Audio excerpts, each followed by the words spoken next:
한국이 뭔 상관이지? 트럼프 종전선언 직후 폭격이 터졌습니다. 강대국 대사관은 전부 도망쳤습니다. 미국의 도움을 요청하자 돌아온 답은 추후 논의하겠습니다. 그런데 모든 불이 꺼진 도시에서 단 하나 꺼지지 않은 불빛이 있었습니다. 한국 대사관이었습니다. 벽이 무너진 건물에서 국적을 묻지 않고 사람을 세고 있었습니다. 72시간 뒤 중동 전체가 발칵 뒤집혔습니다. 그 충격적인 전말을 지금 공개합니다. 시작하기 전 구독과 좋아요, 그리고 대한민국 화이팅 댓글로 한국을 응원해주세요. 여러분은 모니터 화면에서 불이 꺼지는 걸 본 적이 있으신가요?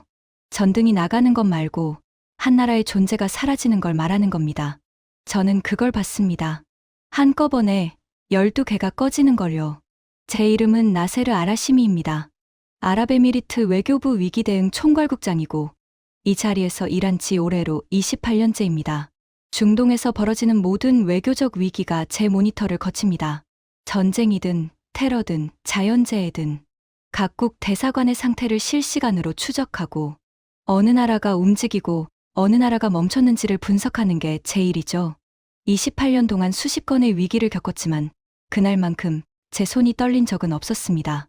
시작은 미국 대통령의 입이었습니다. 워싱턴 시각 오후 2시. 트럼프 대통령이 카메라를 정면으로 응시하며 선언했습니다. 미국은 이미 승리했다. 중동에서의 임무는 완수되었다. 그 한마디가 전 세계로 퍼지는데 5초도 걸리지 않았습니다. 저는 아부다비 외교부 중앙상황실에서 그 중계를 실시간으로 보고 있었습니다. 옆에 앉아있던 정보분석관 파이잘이 저를 돌아봤습니다. 국장님, 이거 진짜입니까? 저는 대답하지 못했습니다. 왜냐하면 제 앞에 놓인 12개의 모니터 중 하나에 이상한 게 찍혔거든요. 테헤란 북부 외교공관 밀집 구역. 위성 열감지 화면에 붉은 점 4개가 동시에 나타났습니다. 승리 선언이 나간 지 정확히 5분 뒤였습니다. 미사일이었습니다.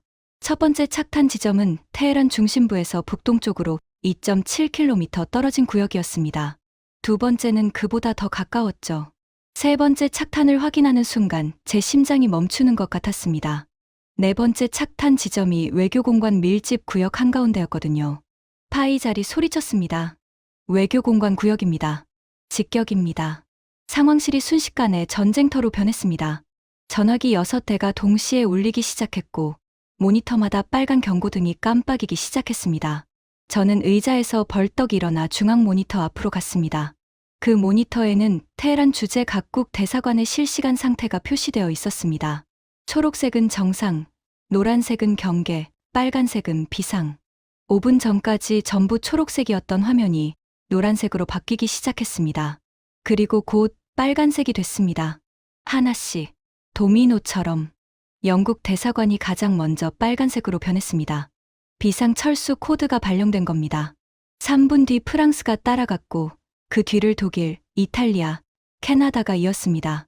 모니터 화면에서 초록색 불빛이 하나씩 사라지는 걸 보면서 저는 마치 정전이 번져나가는 것 같다는 생각을 했습니다. 도시 전체가 어두워지는 것처럼. 파이잘이 각국의 철수 상황을 실시간으로 읽어줬습니다. 영국, 장갑차 4대의 인원 탑승 완료. 남부 임시공항으로 이동 중. 프랑스, 공관 직원 전원과 가족 탑승. 현지 고용 직원에게는 이틀 뒤 별도 연락하겠다는 메모를 남겼답니다. 독일, 문서 폐기 절차 시작. 기밀 서류 소각 중. 저는 그 보고를 들으면서 가슴 한쪽이 무너져 내리는 걸 느꼈습니다. 이게 동맹이라는 건가? 수십 년간 함께한다고 했던 나라들이 미사일 4발의 짐을 싸고 있었습니다. 자기 사람만 챙기고 문을 잠그고 떠나고 있었습니다. 물론 그들을 탓할 수는 없습니다. 매뉴얼대로 한 겁니다. 자국민 보호가 최우선이라는 건 외교의 기본 원칙이니까요. 하지만 그 순간 저는 한 가지를 확인하고 싶었습니다. 파이잘, 우리 쪽 상황은? UAE 대사관은 현재 경계 태세입니다. 그런데 국장님, 테헤란에 우리 교민 340명이 흩어져 있습니다. 대사관 반경 안에 있는 인원은 절반도 안 됩니다. 340명. 그 숫자가 제 머릿속에 박혔습니다. 절반은 연락이 닿지 않는 상태. 미사일이 떨어지는 도시에 우리 국민 170명이 어딘가에서 숨어 있거나 다치거나 길을 잃고 있다는 뜻이었습니다. 저는 즉시 동맹국들에 연락을 시작했습니다. 우리 교민 보호를 위한 공조를 요청하기 위해서였죠. 가장 먼저 전화한 곳은 당연히 미국이었습니다. 그런데 돌아온 답이 제 귀를 의심하게 만들었습니다. 미국 측 답변은 이랬습니다. 현재 호르무즈 해협 상황이 최우선입니다.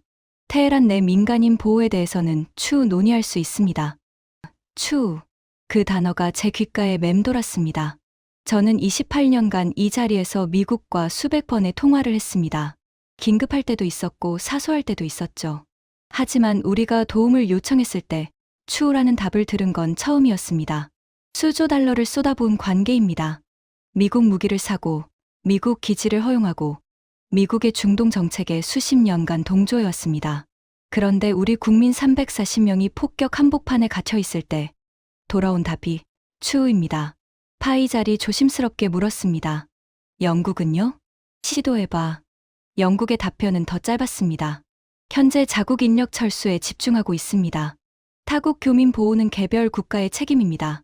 프랑스도 마찬가지였습니다. 독일도, 캐나다도 한결같았습니다. 자기 사람은 빼겠다. 당신들 사람은 당신들이 알아서 해라. 저는 전화기를 내려놓고 잠시 눈을 감았습니다. 28년간 쌓아온 외교적 관계라는 것이 미사일 내 발 앞에서 어떤 무게를 갖는지 그날 밤 저는 처음으로 체감했습니다. 아무런 무게도 없었습니다. 계약은 이행 조건이 붙어 있는 겁니다. 조건이 불리해지면 이행하지 않아도 되는 겁니다. 그게 서방 국가들이 중동을 대하는 방식이었습니다. 석유가 필요할 때는 동맹이라 부르고 미사일이 떨어지면 매뉴얼을 들이대고 떠나는 것. 그때 상황실 모니터에서 이상한 움직임이 잡혔습니다. 파이잘이 화면을 가리키며 소리쳤습니다. 국장님, 이것 좀 보십시오. 모니터를 봤습니다. 각국 대사관 상태 표시 화면이었습니다.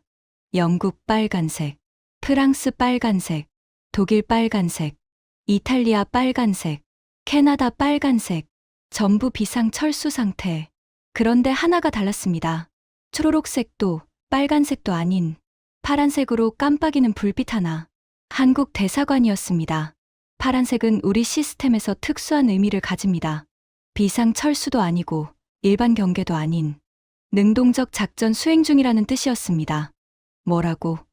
한국이 지금 뭘 하고 있는 거야? 파이잘이 통신 기록을 확인하더니 고개를 갸웃거렸습니다. 한국 대사관에서 테헤란 현지 채널로 통신이 계속 나가고 있습니다.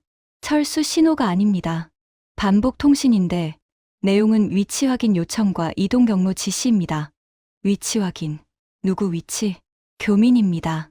한국 교민뿐만 아니라 반경 내 민간인 위치까지 확인하고 있는 것 같습니다. 저는 그 말을 듣고 잠시 멍하니 서 있었습니다. 다른 나라들은 자기 외교관을 빼내느라 정신이 없는데 한국은 사람을 찾고 있다고요? 폭격이 떨어지는 도시에서 확실한 거야? 예. 통신 패턴으로 보면 체계적인 수색 작전입니다. 즉흥이 아닙니다. 저는 모니터 앞에서 한참을 움직이지 못했습니다. 솔직히 말씀드리면 그때까지 저는 한국이라는 나라를 깊이 생각해 본 적이 없었습니다. 중동과의 관계에서 한국은 항상 배경이었습니다. 미국이 앞에 있고 영국과 프랑스가 옆에 있고 한국은 그 뒤 어딘가에서 물건을 납품하는 나라. 원전 하나 지어줬고 미사일 시스템 하나 팔았고 그 정도의 인식이었죠. 그런데 지금 이 순간 서방 강대국들이 전부 짐을 싸고 떠난 그 자리에서 유일하게 불이 켜져 있는 건 한국 대사관이었습니다. 저는 파이잘에게 지시했습니다. 한국 대사관 직통 채널 연결해. 지금 당장. 직통 채널이 연결되기까지 7분이 걸렸습니다. 폭격 여파로 통신 인프라가 불안정했거든요. 그 7분이 70분처럼 느껴졌습니다. 연결이 됐을 때 상대방은 한국 대사관 안전총괄이었습니다. 목소리에 먼지가 묻어 있는 것 같았습니다. 말 그대로 건물이 흔들리는 소리가 배경에 깔려 있었거든요. 저는 아랍어로 먼저 인사를 건넸다가 영어로 전환했습니다. 여기는 UAE 외교부 위기대응 총괄국장 나세르 아라시미입니다. 현재 상황을 확인하고 싶습니다. 상대방이 잠시 침묵했습니다. 그리고 차분하게 답했습니다. 현재 대사관 건물 서쪽 벽면이 파손된 상태이고 2층 복도 천장 일부가 내려앉았습니다. 하지만 인명피해는 없습니다. 저희는 지금 반경 3km 내 교민과 민간인 대피 작업을 진행 중입니다. 저는 한 가지를 확인하고 싶었습니다. 민간인이라고 하셨습니까? 한국 교민뿐 아니라 예, 국적을 가리지 않고 있습니다. 실례지만 왜 그렇게 하시는 겁니까? 건물이 파손된 상태에서 자국민 철수도 급할 텐데. 그가 잠깐 뜸을 들이더니 답했습니다. 대피 명단에 국적한은 없습니다. 그 한마디에 저는 아무 말도 할 수 없었습니다. 파이자리 옆에서 제 표정을 보고 뭐라고 물었지만 저는 손을 들어 잠깐 기다리라는 신호를 보냈습니다. 머릿속을 정리할 시간이 필요했습니다. 대피 명단에 국적한은 없습니다. 이 한 문장이 그날 밤 제가 들은 모든 말 중에서 가장 무거웠습니다. 미국은 추후라고 했습니다. 영국은 개별 국가의 책임이라고 했습니다. 프랑스는 자기 직원에게 메모 한 장을 남기고 떠났습니다. 그런데 한국은 벽이 무너진 건물 안에서 국적을 묻지 않고 사람을 세고 있었습니다.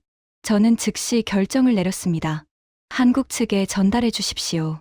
UAE 외교부가 가용한 모든 현지 네트워크를 한국 대사관에 개방하겠습니다. 우리 교민 위치 정보도 공유하겠습니다. 필요한 게 있으면 말씀해 주십시오. 상대방이 잠시 놀란 듯 침묵했다가 답했습니다. 감사합니다. 그러면 한 가지 부탁이 있습니다. 대사관 남쪽 3km 구간에 부상 민간인이 있다는 신고가 들어왔는데 아이를 동반한 가족입니다. 그쪽 지역 도로 상태를 알 수 있을까요? 아이를 동반한 가족, 폭격이 떨어지고 건물이 무너지고 강대국 대사관들이 줄줄이 떠나는 그 밤에 한국 사람들이 가장 먼저 찾고 있는 건 아이였습니다. 저는 전화를 끊고 상황실 의자에 앉았습니다. 그리고 모니터를 바라봤습니다.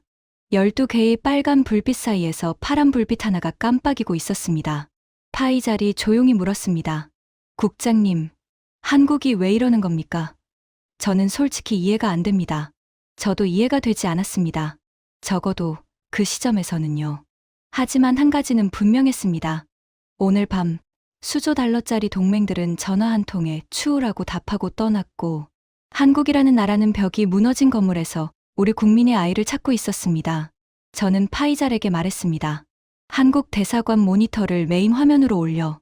오늘부터 저기가 우리 주시 대상 1순위야. 파이잘이 고개를 끄덕이며 키보드 위로 손을 올렸습니다. 파란 불빛이 메인 화면 한가운데로 올라왔습니다. 그게 시작이었습니다. 그리고 다음 72시간 동안 그 파란 불빛은 단 한 번도 꺼지지 않았습니다. 여러분, 저는 28년간 수십 개 나라의 위기 대응을 지켜봤습니다. 강대국의 항공모함도 받고 특수부대 투입도 받고 수십억 달러짜리 군사작전도 받습니다. 하지만 그날 밤 제 모니터에서 가장 강력했던 건 항공모함이 아니었습니다. 파란 불빛 하나였습니다. 벽이 무너진 건물에서 국적을 묻지 않고 사람을 세는 그 작은 나라의 불빛 하나. 그런데 이건 시작에 불과했습니다. 한국이 테헤란에서 사람을 세고 있는 동안 남쪽으로 1300km 떨어진 곳에서는 완전히 다른 차원의 일이 벌어지고 있었습니다. 우리 수도 아부다비의 하늘에서요. 테헤란에서 한국이 사람을 세고 있던 바로 그 시각, 아부다비 방공사령부에서 경보가 울렸습니다. 저는 상황실에서 그 소식을 접했습니다. 파이잘이 헤드셋을 벗으며 소리쳤죠. 국장님, 아부다비 상공의 미확인 비행체 접근 경보입니다. 방공사령부가 긴급 가동에 들어갔습니다. 심장이 쿵 내려앉았습니다.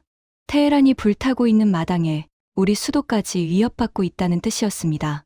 저는 즉시 방공사령부 상황 모니터를 연결했습니다. 화면에 뜬 건 레이더 추적 데이터였습니다. 북동쪽에서 접근하는 비행체 3개.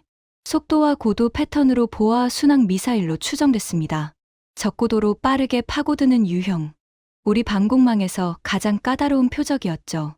여러분, 아부다비 방공망은 3겹으로 설계되어 있습니다. 하늘 높이 날아오는 건 미국산 사드가 잡습니다. 중간 고도는 역시 미국산 패트리엇이 담당하죠. 그런데 적고도, 그러니까 레이더 사각지대를 파고드는 표적은 3번째 방어선이 맞습니다. 그 3번째 방어선의 이름이 천궁이었습니다. 한국산 중거리 지대공 미사일 체계. 솔직히 말씀드리면 저는 천궁이라는 이름을 그 전까지 대수롭지 않게 여겼습니다. 우리 방공 시스템의 핵심은 미국 무기라고 생각했거든요. 사드가 있고 패트리엇이 있고 천궁은 그 아래에서 보조적인 역할을 하는 장비 정도. 그게 제 인식이었습니다. 그 인식이 11초 만에 깨졌습니다.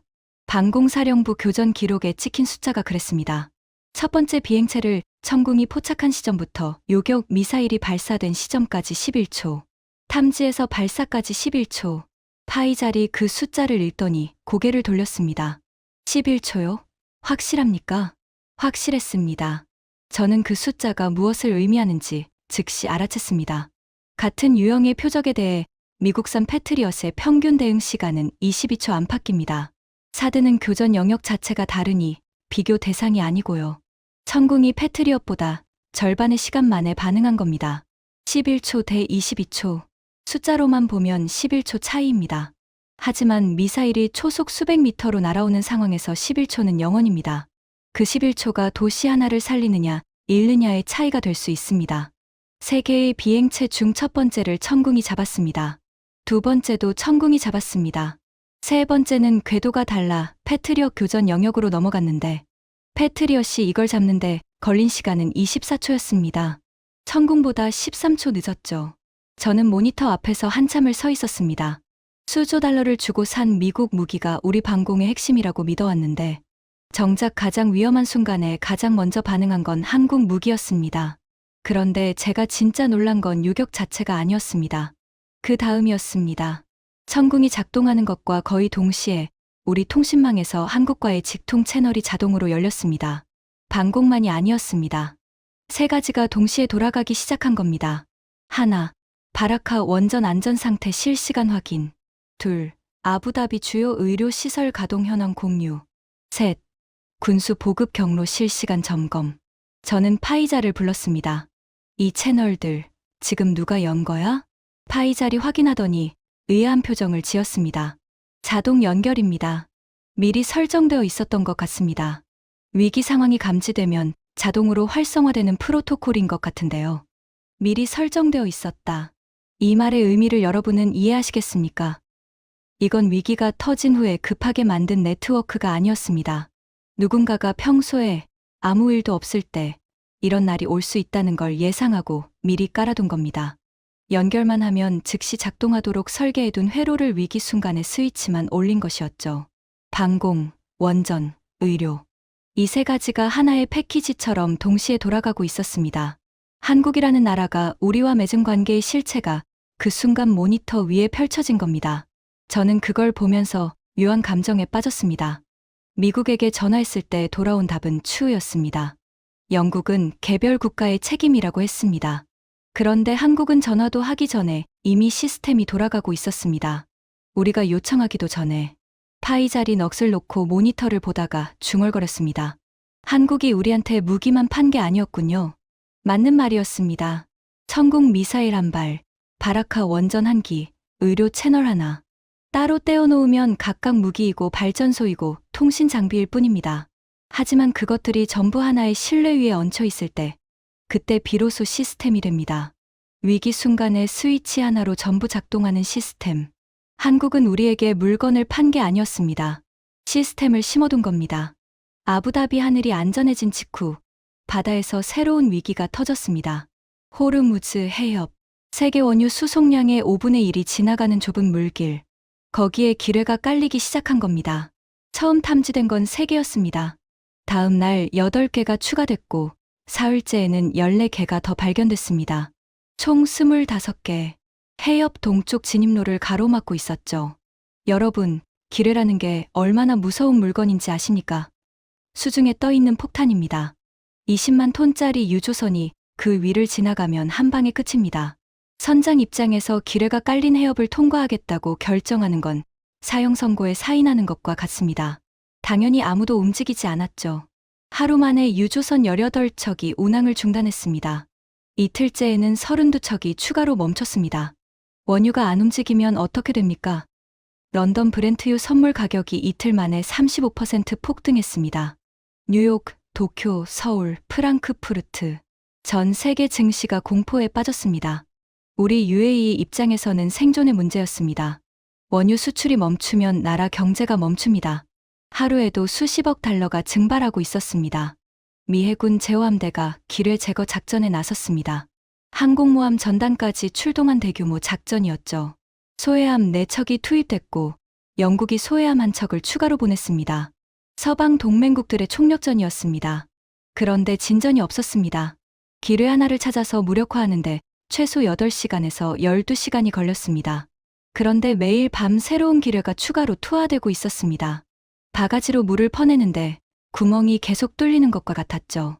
사흘이 지나도 미 해군이 제거한 기뢰는 고작 4개, 25개 중 4개. 저는 상황실에서 해상 작전 보고를 받으면서 이마를 짚었습니다. 이 속도면 해협 정상화까지 최소 3주가 걸립니다. 3주 동안 원유가 안 움직이면 우리 경제는 회복 불능 상태에 빠집니다. 그때 보고가 하나 올라왔습니다. 파이잘이 헤드셋을 고쳤으며 말했습니다. 국장님, 해협 동쪽 구간에 한국 해군이 투입됐습니다. 한국 해군. 구축함 2척과 특수전 요원입니다. 미 해군과는 별도로 독자 작전을 수행하고 있습니다. 저는 솔직히 반신반의했습니다. 한국 해군이 호르무즈에서 독립 작전을 수행할 역량이 있는가? 미국도 허덕이는 상황에서 구축함 2척으로? 하지만 결과가 나왔습니다. 투입 40시간 만에 한국 특수전 요원들이 기뢰 9개를 제거했습니다. 9개. 같은 기간 미 해군이 서쪽 구간에서 처리한 숫자가 3개였습니다. 소해함 4척에 영국 지원까지 받고도 3개.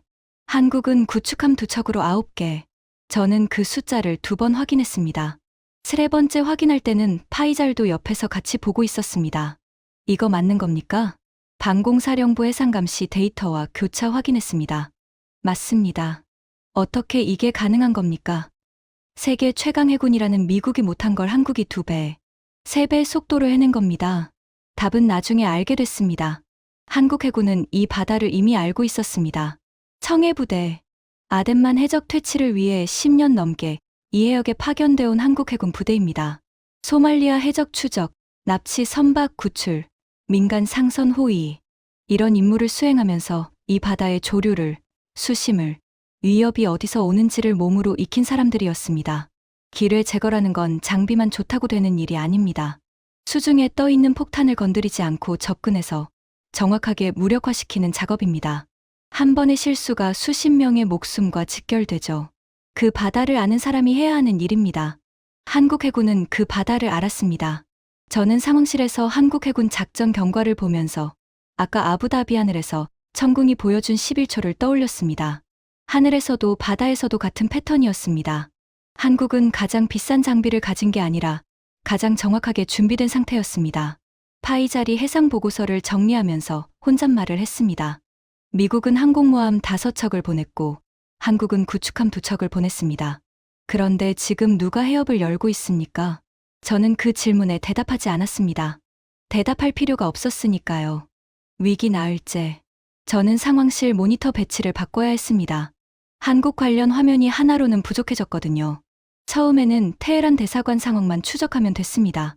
그 다음에는 아부다비 방공망이 추가됐죠. 그리고 호르무즈 해상 작전. 거기까지는 3개였습니다. 나흘째가 되자 5개로 늘었습니다. 하나, 외교. 테헤란 현장에서 한국 대사관이 각국 공관과의 소통 채널을 유지하고 있었습니다. 다른 나라들이 전부 떠난 자리에서 한국이 유일한 연결고리가 되어 있었죠. 둘, 구출. 한국 대사관 팀이 테헤란 반경 내 교민과 민간인 대피 작전을 2단계로 확대했습니다. 1단계에서 확보한 생존 동선을 바탕으로 이번에는 반경 밖에 흩어져 있던 교민과 한국 기업, 주재원 가족까지 접촉 범위를 넓혔습니다. 셋, 해상. 호르무즈 해협에서 기뢰 제거 작전 진행 중. 넷, 의료. 한국 의료진이 UAE 현지 병원과 원격 진료 시스템을 연결해서 중증 화상 환자, 처치 프로토콜을 실시간으로 공유하고 있었습니다. 테헤란뿐 아니라 바그다드, 쿠웨이트 시티에서 발생한 부상, 민간인 치료에까지 한국 의료 채널이 가동되고 있었습니다. 5. 정보. 한국 정보 당국이 수집한 현장 분석 데이터가 우리 외교부로 실시간 공유되고 있었습니다. 미국이 공유해주지 않던 현지 위험 평가 정보를 한국이 대신 제공하고 있었던 겁니다. 5개 축. 외교, 구출, 해상, 의료, 정보. 이걸 동시에 돌리려면 뭐가 필요한지 아십니까? 장비도 필요하고 인력도 필요하지만 가장 중요한 건 이것들을 하나로 묶는 판단 체계입니다. 어디에 얼마만큼 투입하고 언제 전환하고 어떤 축이 다른 축을 지원해야 하는지를 실시간으로 조율하는 능력. 한국은 그걸 하고 있었습니다. 저는 모니터 5개를 번갈아 바라보면서 묘한 기분에 빠졌습니다. 미국은 지금 호르무즈 해상 작전 하나에 항공모함 전단을 투입하고도 허덕이고 있습니다. 그런데 한국은 구축함 2척, 대사관 인원, 의료진, 외교관으로 5개 축을 동시에 돌리고 있었습니다. 규모의 문제가 아니었습니다. 시스템의 문제였습니다. 방공사령부 연락관이 상황실에 들어와 보고를 올렸습니다.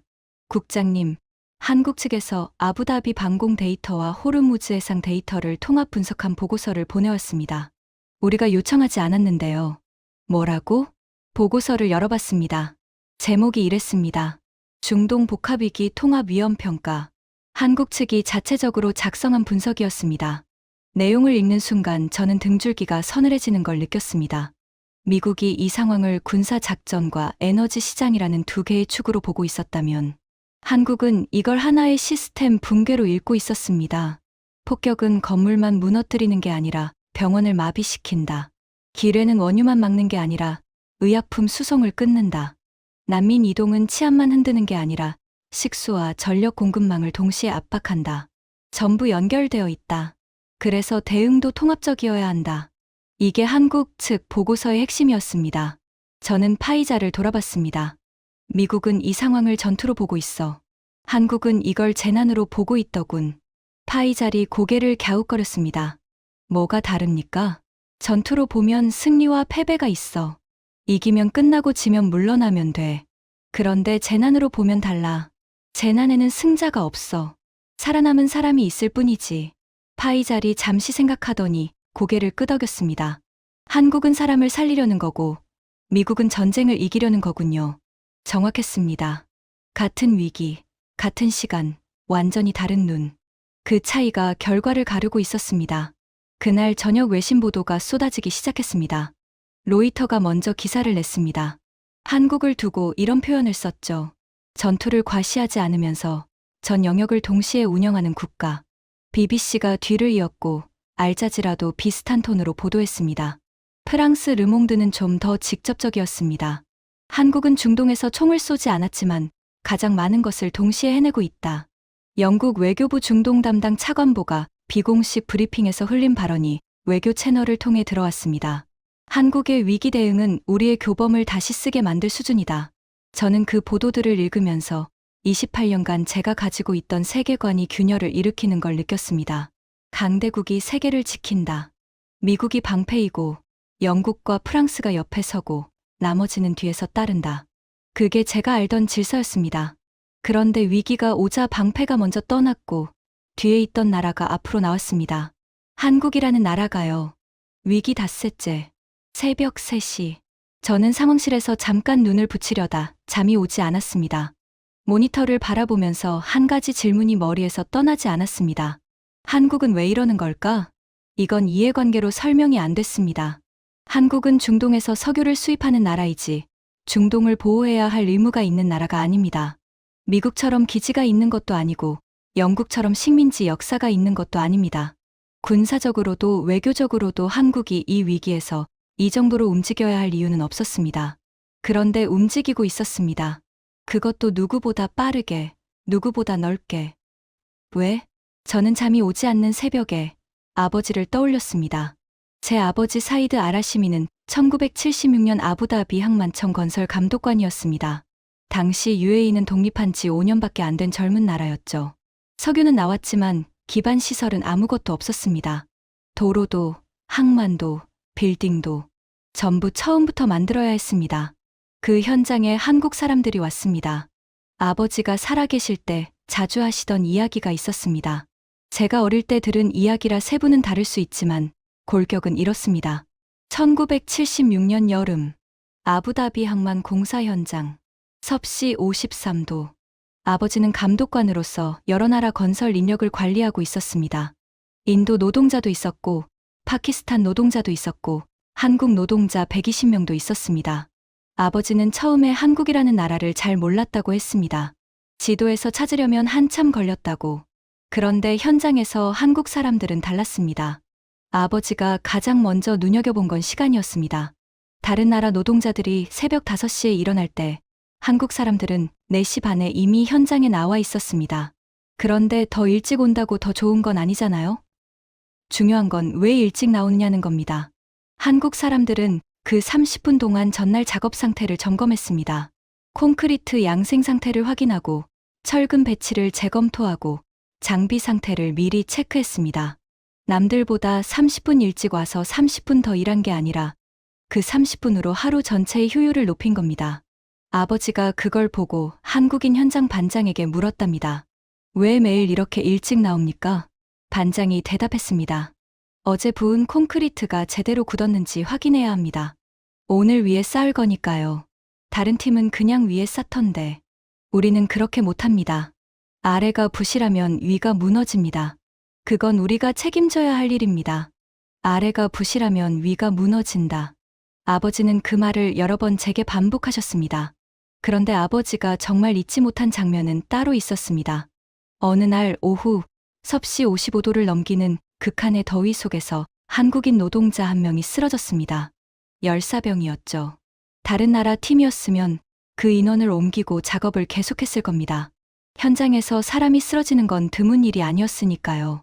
감독관인 아버지 입장에서도 공사 일정이 밀리는 게 더 큰 문제였습니다. 그런데 한국 팀은 달랐습니다.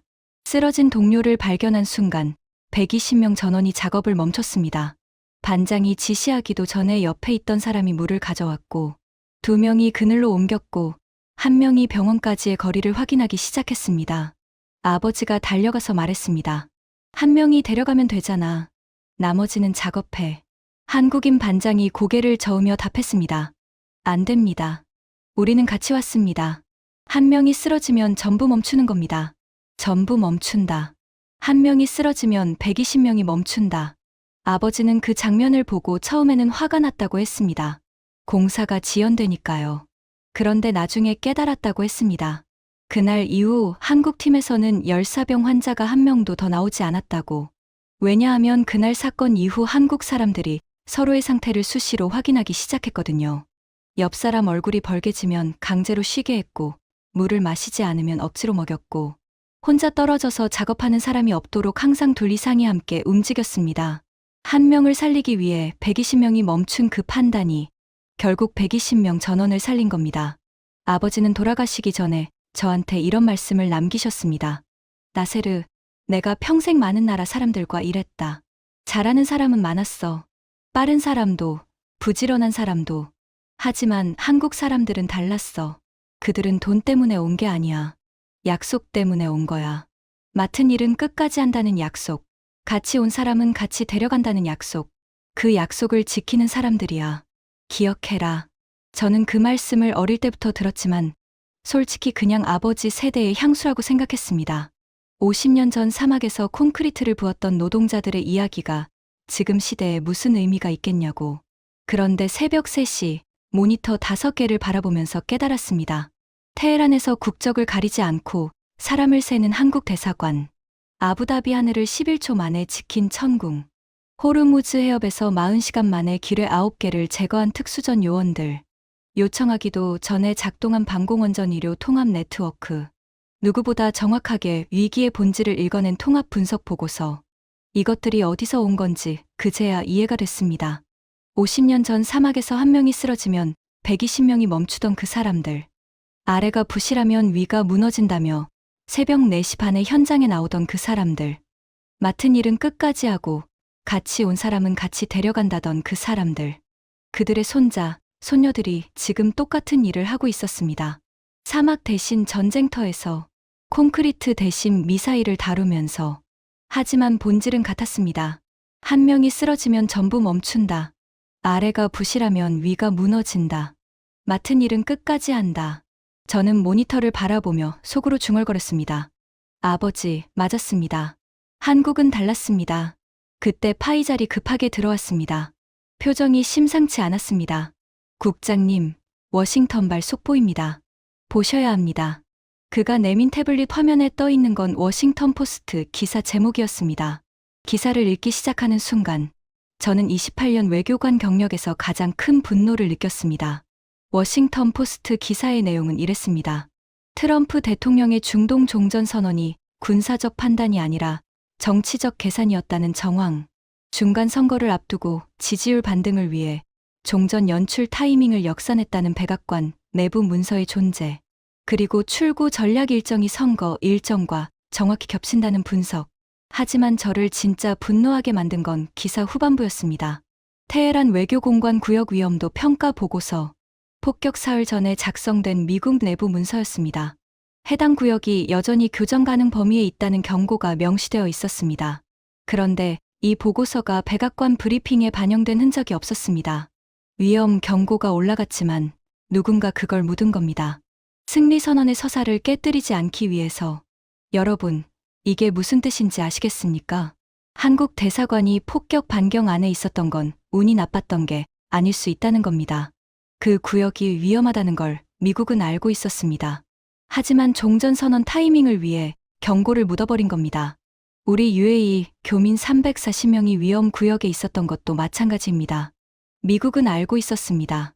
그리고 아무 말도 하지 않았습니다. 저는 태블릿을 내려놓고 잠시 눈을 감았습니다. 손이 떨렸습니다. 분노 때문이었습니다. 28년간 동맹이라 불렀던 나라가 선거 일정에 맞춰 전쟁의 타이밍을 조작하고 위험 경고를 묻고 우리 국민을 위험에 노출시켰다는 사실.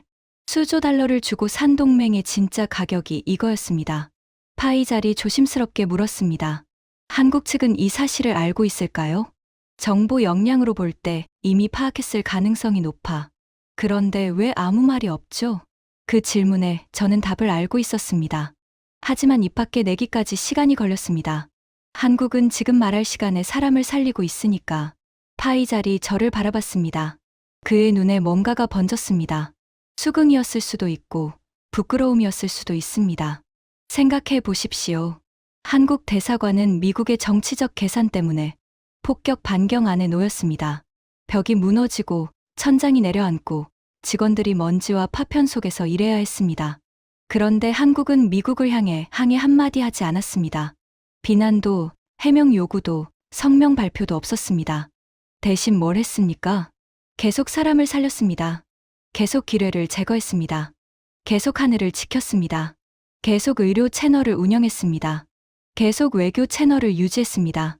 여러분, 세상에서 가장 강력한 반론이 뭔지 아십니까? 말이 아닙니다. 행동입니다. 트럼프는 승리를 선언했고 그 선언은 거짓이었습니다. 미국은 위험을 알면서 묻었고 그 결과로 수십 개 대사관이 폭격을 맞았습니다. 미국은 변명했고 의회는 추궁했고 언론은 스캔들을 보도했습니다. 그 모든 소음 한복판에서 한국은 한마디도 하지 않았습니다. 그런데 그 침묵이 워싱턴의 어떤 성명서보다 더 크게 울리고 있었습니다. 저는 그날 밤 보고서를 쓰면서 한 가지 결론에 도달했습니다. 동맹의 진짜 시험은 좋은 날에 오는 게 아닙니다. 가장 나쁜 날에 옵니다. 가장 위험하고, 가장 불공평하고, 가장 아무도 보지 않는 그 순간에 누가 남아있느냐. 그게 동맹의 진짜 시험입니다. 미국은 그 시험에 떨어졌습니다. 한국은 통과했습니다. 아무도 보지 않는 곳에서 아무도 시키지 않은 일을 아무런 대가 없이. 그게 한국이 보여준 동맹의 모습이었습니다. 위기가 시작된 지 8회째 되던 날, 저는 난생 처음으로 유엔 안전보장이사회 비공식 회의에 참석했습니다. 원래 제 직급으로는 갈 수 없는 자리입니다. 하지만 우리 외교부 장관이 직접 지시했습니다. 현장을 가장 잘 아는 사람이 직접 증언하라고. 뉴욕으로 가는 비행기 안에서 저는 열이틀간의 기록을 다시 정리했습니다. 모니터 앞에서 보냈던 밤들, 파이잘과 나눈 대화들, 아버지의 이야기, 그리고 파란 불빛. 그 모든 게 한 권의 보고서로 압축되어 제 무릎 위에 놓여 있었습니다. 회의장에 도착했을 때 이미 중동 여러 나라의 대표들이 와 있었습니다. 쿠웨이트, 오만, 카타르, 바레인, 요르단. 표정들이 하나같이 무거웠습니다. 하지만 그 무거움 속에 공통된 감정이 하나 있었습니다. 배신감. 미국의 종전선언 타이밍 조작 기사가 나간 이후 중동 전체가 같은 질문을 하고 있었습니다. 우리가 수십 년간 믿어온 동맹의 실체가 이거였느냐고. 쿠웨이트 대사가 가장 먼저 발언을 요청했습니다.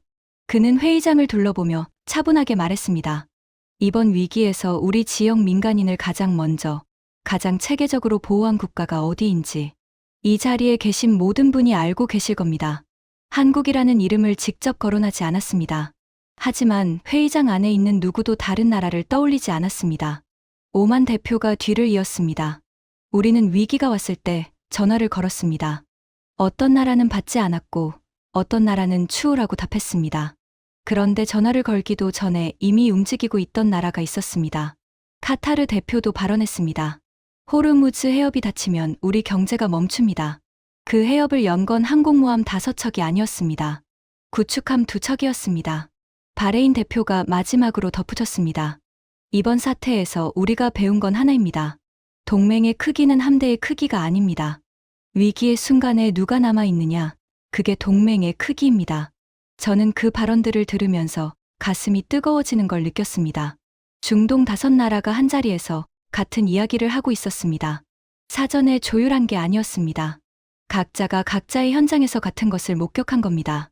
테헤란에서 국적을 묻지 않고 사람을 세던 대사관, 아부다비 하늘을 11초 만에 지킨 미사일, 호르무즈 해협을 40시간 만에 연 특수전 요원들, 요청하기도 전에 돌아간 방공원전 의료 통합 네트워크. 이 모든 걸 한 나라가 했다는 사실을 중동 전체가 동시에 깨달은 겁니다.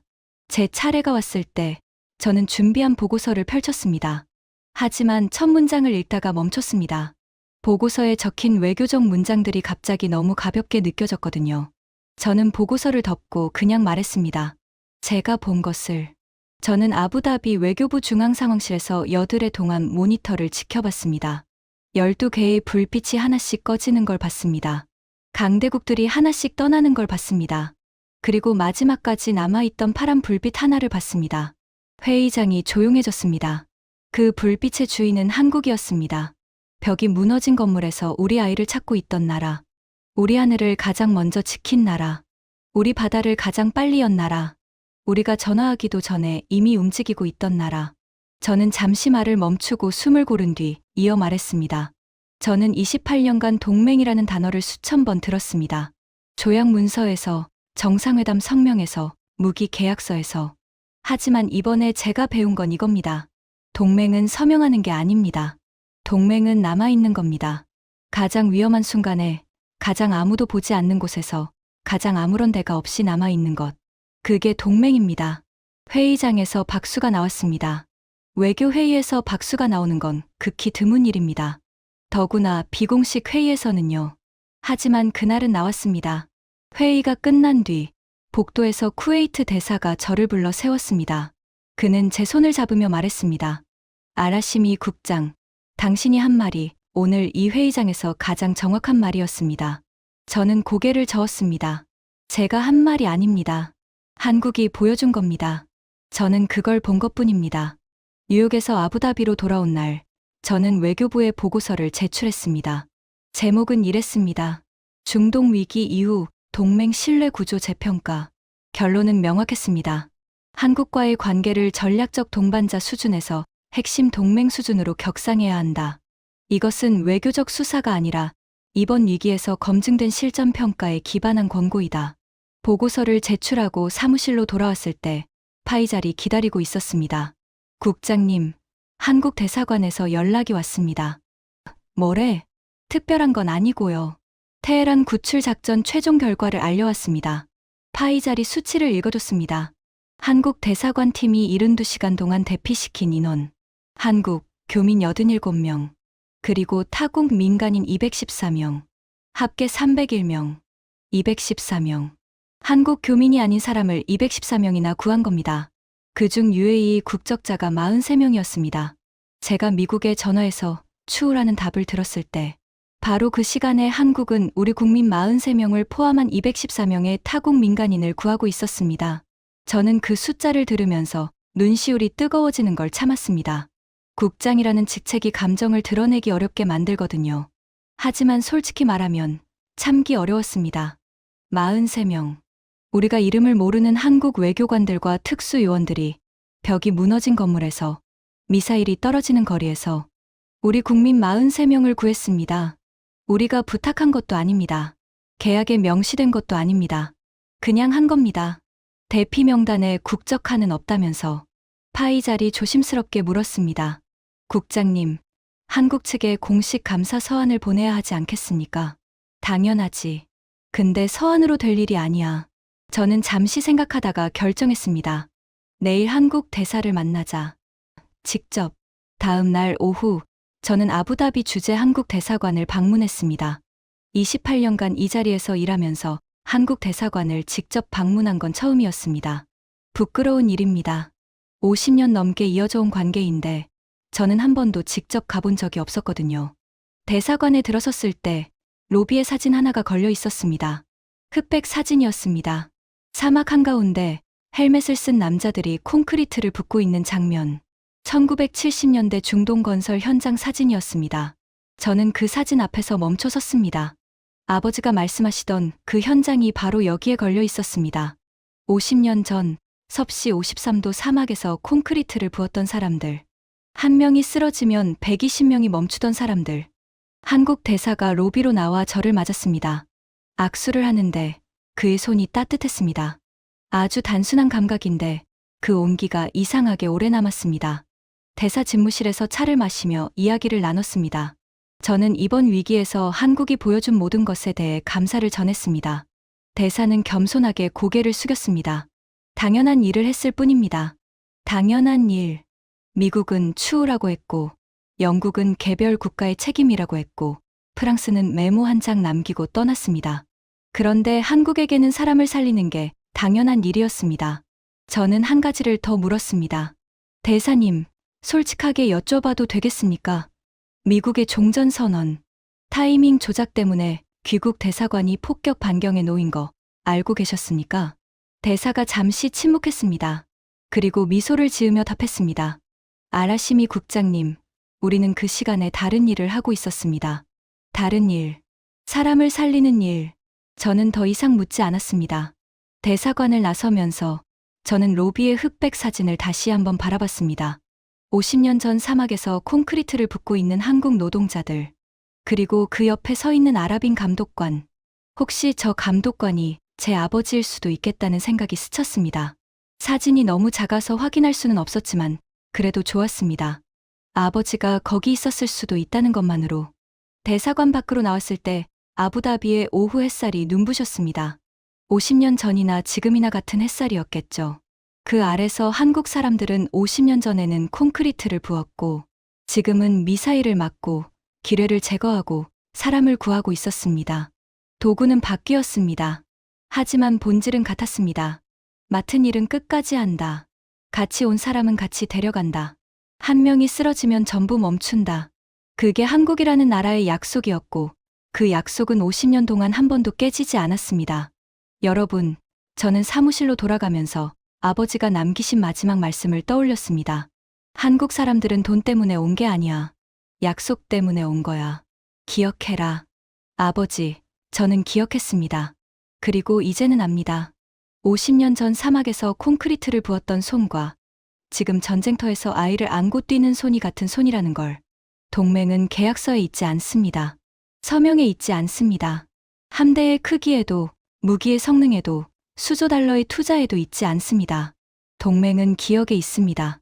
사막에서 함께 흘린 땀에, 한 명이 쓰러졌을 때 120명이 멈추던 그 순간에, 벽이 무너진 건물에서 국적을 묻지 않고 사람을 세던 그 밤에, 그리고 미사일이 떨어지는 하늘 아래서 아무도 보지 않는 곳에서 아무런 대가 없이 끝까지 남아있던 파란 불빛 하나에 한국이라는 나라가 있었습니다. 50년 전에 약속했고 50년이 지난 지금도 그 약속을 지키고 있는 나라. 세상에서 가장 뜨거운 사막에서 가장 차가운 전쟁터까지 한 번도 등을 돌리지 않은 나라. 그런 나라가 있었습니다. 지금까지 UAE 외교부 위기대응 총괄국장이 목격한 72시간의 이야기였습니다. 대한민국이라는 나라가 얼마나 대단한 나라인지 이 이야기를 주변에 널리 공유해 주세요. 구독과 좋아요도 부탁드립니다. 지금까지 감동날다였습니다. 감사합니다.